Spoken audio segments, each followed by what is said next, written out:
अस्ट्रेलियामा बस्नुहुने सबै नेपाली दाजुभाइहरूलाई नमस्ते। र एउटा कुरा म चाहिँ के भन्न जाँदैछु भनेदेखि है, यो जुन बिरुवा छ नि, यो चाहिँ स्पिनेच हो क्या है। whether you believe or not, यो चाहिँ हामीले चाहिँ लगभग 10 महिना पहिला रोपेको होला कि 10 महिना 10 months है, and still we can see it है। र म के भन्न चाहन्छु भन्दाखेरि चाहिँ तपाईँहरूले पनि बारीमा 10-20 वटा बोट चाहिँ स्पिनेचको रोप्नु भयो भनेदेखि चाहिँ यो स्पिनेच खानलाई चाहिँ केही दुःख नहुने चाहिँ देखियो मैले है।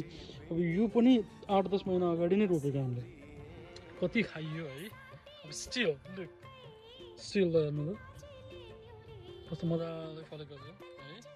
ल हेर्नुहोस् ल है। त्यसकारण चाहिँ अवश्य पनि स्पिनेच रोप्नु होला, बनिङ्समा पाइन्छ।